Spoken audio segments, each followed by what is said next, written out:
கருவாடு வாங்குனீங்கன்னா, ஒரு டைம் கிராமத்து ஸ்டைல்ல கூட்டு கருவாட்டு குழம்பு செஞ்சு பாருங்க. செம்ம டேஸ்ட்டா இருக்குங்க. ஒரு வாட்டி ட்ரை பண்ணீங்கன்னா, உண்மையாவே அடிக்ட் ஆயிடுவீங்க. அந்த அளவுக்கு ருசியா இருக்கும். எப்படி செய்றதுன்னு பார்க்கலாமா? ஒரு பாத்திரத்தில கட் பண்ணி வச்சிருந்த 2 முருங்கக்கா, ஒரு 6 கத்திரிக்காவ கட் பண்ணி சேர்த்துக்கோங்க. 3 தக்காளி பழத்த கையாலேயே கரைச்சு ஊத்திக்கோங்க. 4 தேங்காய் பாத்தைய அரைச்சு சேர்த்துக்கோங்க. வீட்ல அரைச்ச குழம்பு மிளகாய் தூள் 4லேருந்து 5 ஸ்பூன் அளவுக்கு சேர்த்துக்கோங்க.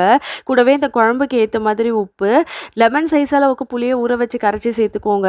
இந்த கிரேவிக்கு ஏத்த மாதிரி தண்ணி ஊத்திட்டு நல்லா மிக்ஸ் பண்ணிக்கோங்க. சட்டியில தாராளமா எண்ணெய் சேர்த்து சூடானதுக்கப்புறம் வடகம் சேர்த்து நல்லா பொரிஞ்சதுமே ஒரு பெரிய வெங்காயத்த நல்லா வதக்கிக்கோங்க. வெங்காயம் கலர் மாறினதுமே நம்ம கரைச்சு வச்சிருந்த அந்த கூட்டுக்கறியை இது கூட சேர்த்துட்டு குழம்பு நல்லா கொதிக்கும்போது வேக வச்ச முட்டையும் சேர்த்துக்கோங்க. குழம்பு நல்லா கொதிச்சு எண்ணெய் பிரிஞ்சு வந்ததுமே கட் பண்ணி வச்சிருந்த வாழைக்காவை சேர்த்துட்டு மறுபடியும் ஒரு 2 நிமிஷம் கொதிச்சதுக்கு அப்புறமா வாஷ் பண்ணி வச்சிருந்த வாழை கருவாடுமே சேர்த்துட்டு மறுபடியும் ஒரு 5 நிமிஷம் கொதிச்சு எண்ணெய் பிரிஞ்சு வந்ததுக்கு அப்புறம் சுட சுட சோறு கூட சர்வ் பண்ணுங்க. அட்டகாசமா இருக்கும்.